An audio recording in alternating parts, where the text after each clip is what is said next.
puts up a three. And goal!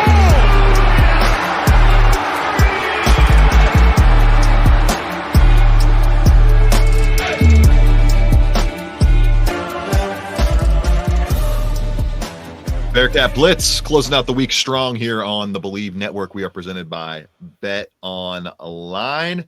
Russ Eltman, your host, joined by my co-host Neil Meyer across the way there. We are both at BearcatsTalk.com. Check that out for all the latest news on Bearcats athletics. And you can check Neil out at FrontOfficeNews.com as well. We are available on Spotify, Apple Podcasts, Google Podcasts, wherever you get your podcasts. Check us out there. Subscribe, rate, and review. And subscribe to the YouTube page as well, where you can watch the podcast in video form there on Talking Cats with Russ Heltman. We get a lot of traffic we get more traffic on the YouTube, surprisingly, than we sometimes do on the podcast. People love those YouTube video podcasts. Seemingly, it's kind of popular with all different kinds of mediums. So check us out there if you want to watch us break down Bearcats athletics, where there is not a whole lot to break down on this week closing show. We're gonna get to the rundown in just a few moments after this message from our contributing sponsors right here on Bearcat Blitz, presented by Bet Online.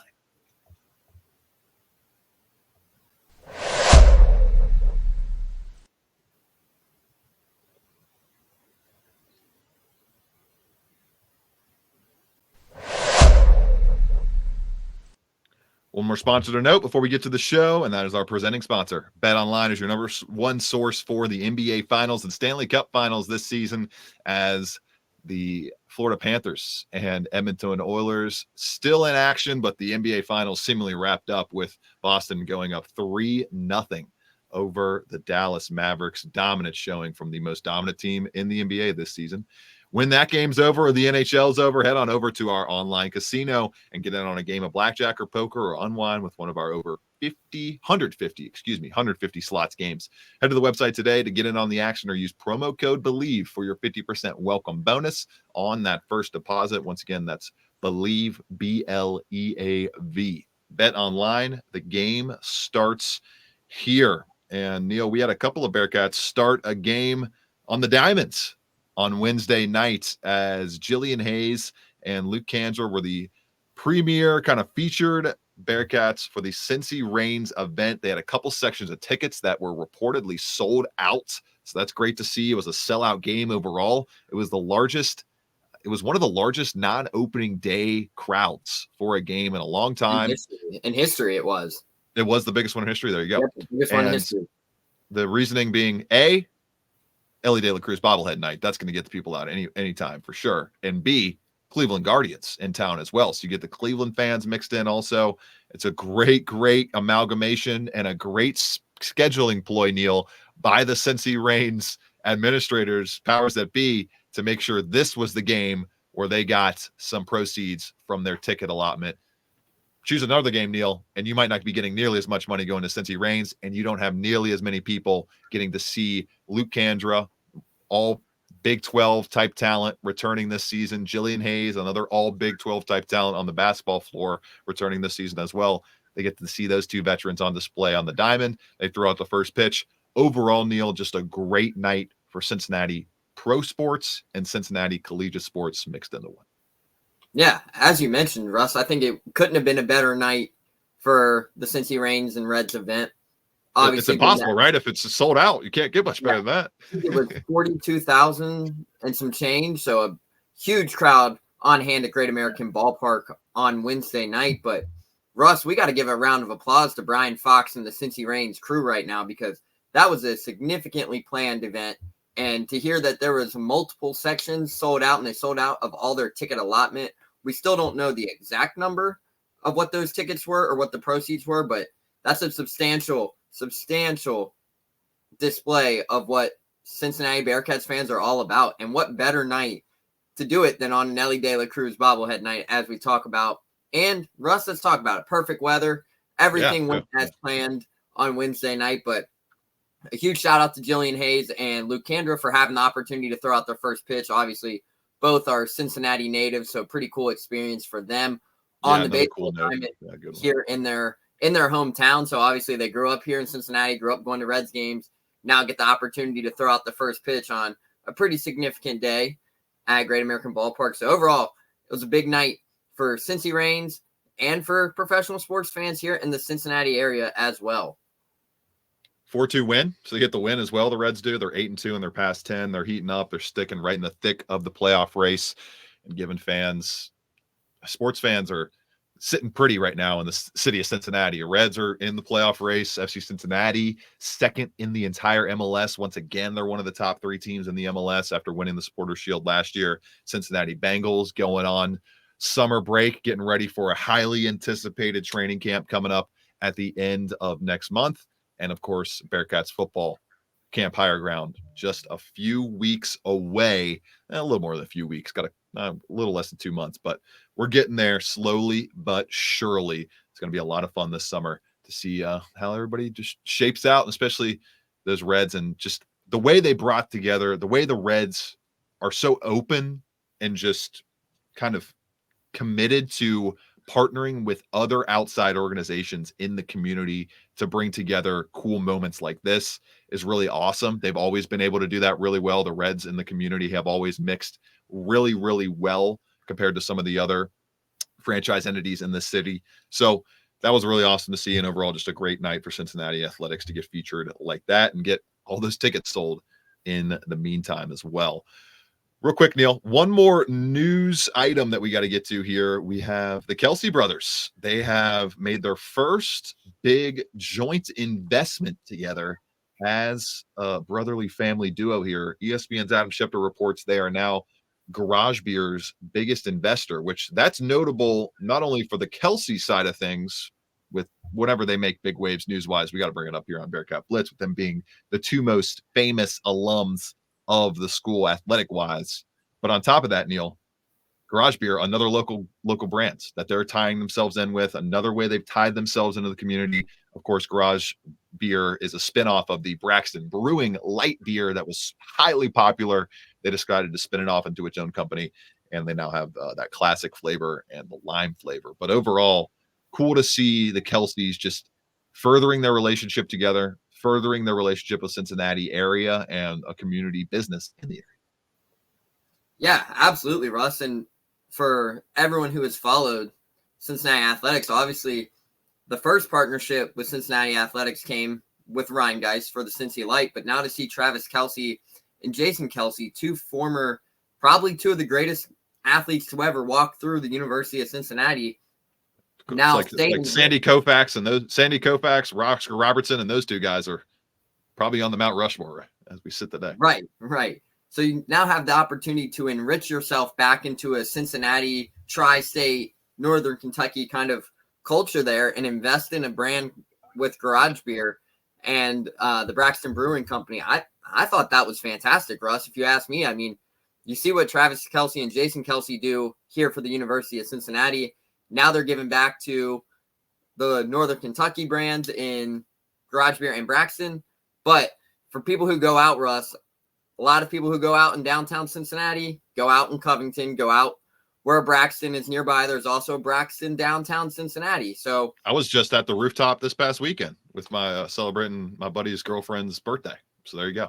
We're all so there's a lot of history with Braxton here in the city of Cincinnati, and obviously Travis and Jason do so much for the city the way it is. But Matt, Russ, I think it's fantastic ownership for them.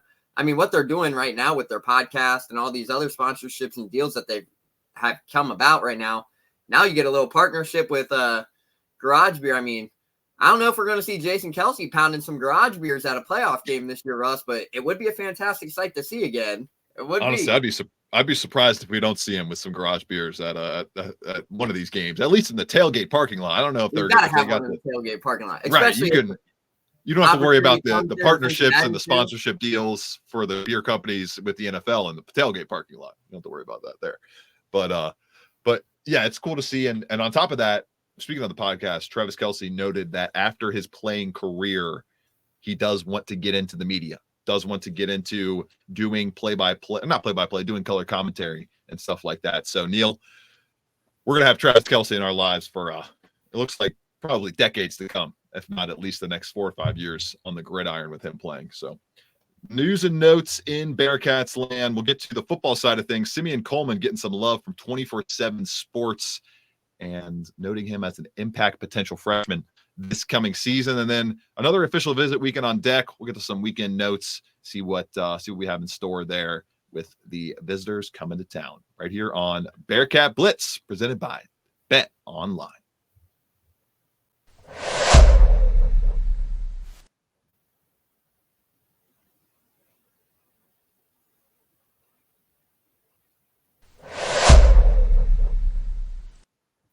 Getting back into things here on Bearcat Blitz, Neil, where we are just a couple months away from football really heating up around the Cincinnati side of things. And 24/7 Sports just dropped their Impact True Freshman list for the 2024 season. And Chris Hummer has Cincinnati linebacker Simeon Coleman, a guy that you and I noticed throughout the spring. He was making plays pretty consistently and getting some decent runs snap-wise with a lot of the big names on the defense that we're expected to see. Quote from Hummer here on Coleman. Coleman had a strong spring for the Bearcats. He spent a lot of time working with the ones and twos and impressed the staff with his consistency and nose for the football. He isn't the biggest linebacker at 6', 230, but he's physical and seems to always be around the ball. That's pretty succinctly how I would put my thoughts about Simeon Coleman, Neil. It feels like he not necessarily is going to be a starter. He may not necessarily be a part of the rotation the entire season, but maybe a role similar to what we saw to Jonathan Thompson last year, where you start to come on later in the year. You're a notable figure just in practices and coaches shouting you out throughout the first half of the season, and then you start to get really serious playing time towards the back end. But overall, good stuff to see a freshman in Simeon Coleman getting a shout out like that. Yeah, absolutely, Russ. And as you mentioned, this is a guy we saw up close and personal this spring. And I mean, Russ, there was a couple plays in the spring ball, if you remember right, where you kind of had to take a step back and was like, you sure he's a freshman? I mean, one specifically, Russ, that play where he got Corey Kiner for a loss in the spring ball. And we're like, oh, okay then.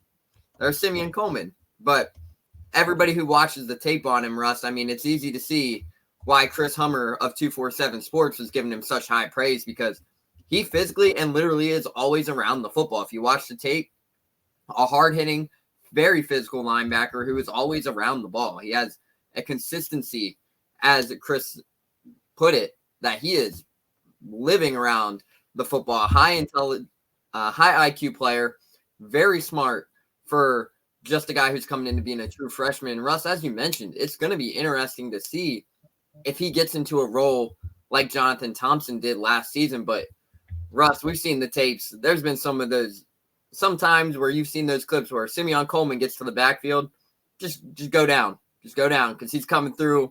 He's laying the hammer on a couple of those hits. I mean, there's been viral clips of overtime, a couple others posting out there, but very, very surprised and very excited to see what a guy in Simeon Coleman could do for this Bearcats team, Russ, in that linebacker room. Because for those who remember, he's the number 32 inside linebacker ranked by Rivals, one of the highest recruits in the 2024 class, a top 30 prospect in the state of Maryland.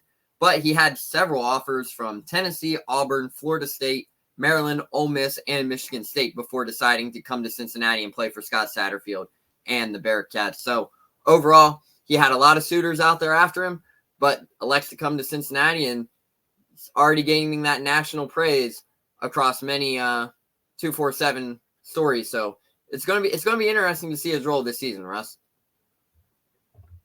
One of those guys, those kind of mid-tier 3-star talents that this staff, if they're going to win a title, a Big 12 title in Clifton with Scott Satterfield and his crew, they're going to have to sprinkle in those 4 stars here and there, and they're going to have to squeeze all of that beautiful, actionable playing time juice out of those mid-tier 3-star talents, which is probably what, I mean, at least for this class in 2026, 24, 25, 26, you can probably expect that to be the baseline of what they're getting talent-wise. And then as the NIL starts moving up, as the Big 12 money starts moving up, Neil, as you get more recruiting resources, you can start adding more firepower and going for those higher tiered star talents. But yeah, it's still going to be a development path towards success for Cincinnati largely these first few years of Satterfield and Simeon Coleman. A great example of how that can play out positively so far. Now, obviously, he's got to get, I mean, he hasn't even, we haven't done any real full-on tackling yet, so to speak, in terms of live, hardcore, one-on-one, just going 1,000 miles an hour yet. That all is going to come in camp higher ground. So we'll see how that plays out there with him adjusting to that kind of physicality. Simeon Coleman now getting a big shout out from 24/7 Sports. And Neil, visit list. I don't know what kind of visitors you have on in the tow. We have some guys coming to town this weekend. Namely, the big one that stands out to me when we're going through this recruiting round out here was Terrell Holcomb to town this weekend. 160th ranked athlete nationally and the 4th best player in Ohio. He's making his official visit Gahanna Lincoln Star this coming weekend and has a crystal ball to Cincinnati right now from 24/7 Sports. So maybe, Neil, they lock it down, get the job done, and maybe get another commitment this weekend on the either side of the ball. He's an athlete right now, does not have a set position that he's being definitely recruited for. Yeah, absolutely. And Russ, he is the biggest guy that will be on campus this weekend. Obviously, you're looking at the nature of the kind of player he is. Obviously, he is an athlete. We've seen him. If you watch this film, you see him at a linebacker, you see him at a safety, you can see him on both sides of the ball. But Russ, what stands out the most is 6'3", 205 pounds. Now, what Cincinnati's role would be and what position they're recruiting him for, it's still yet to be determined. But looking at what Scott Satterfield and his staff have been targeting in the recruiting ranks over the weekend, you land a guy like Mikhail Skinner, 6'3", 6'4". You land another wide receiver earlier in the class, 6'1". They're targeting these bigger framed guys, long, lengthy, with a little bit of weight on them. Obviously, 205 is a great frame for somebody in the high school realms, but probably this is an opportunity for Terrell Holcomb to be arguably the biggest prospect or recruit in this 2025 class if he elects to choose Cincinnati. Obviously, as you mentioned, there is a crystal ball to Cincinnati right now. But what do you mean biggest recruit? Like in terms of the class rankings and whatnot. 160th nationally is what you said, right? 160th athlete. Nationally. Oh, 160th athlete. Okay, so different. He doesn't have a composite score yet. Yeah, no composite score yet. Skinner would still be the highest ranked recruit. Yeah, Mikhail Skinner's the 4-star right now, yes. But overall, still a big-time talent. Obviously, you see what they're looking for. And, Russ, it's worth noting that they are made it an emphasis to really recruit the Cincinnati, the tri-state area. I know Scott Satterfield has mentioned the 300-mile radius, Gahanna Lincoln, right down the road in Columbus. So if you can recruit the Columbus area well, Russ, I think you and I both know that there's a lot of talent in that Columbus, that Cincinnati area, all within this 300-mile radius. There's a lot of talent there. And that's the key, Neil, is it might not be necessarily, major 4-star. This guy is blowing up schools all over the Ohio high school ranks, all over the place. But some of those guys that are 3 stars in Ohio, that are mid-tier 3 stars in this state, are 4-star talents. They stick out way more in Utah, in Maryland, in the state of Washington, stuff like that. So that's why this radius and getting players on board like a Terrell Holcomb, guys from the Columbus area, guys from the Indianapolis area, guys from right here in Cincinnati is so important, because you have that edge of being close to home, of them knowing who you are, what you're about so early on in their career.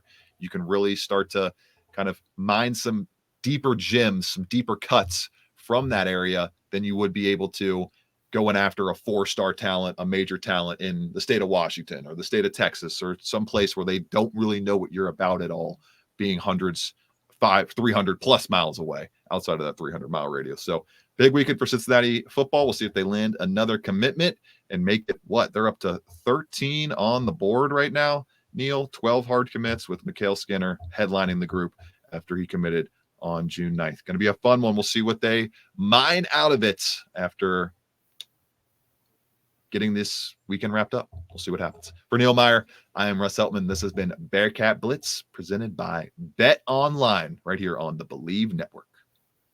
This is the second. 15 seconds left. Shot clock off. 4-point game. DeJulius puts up a 3.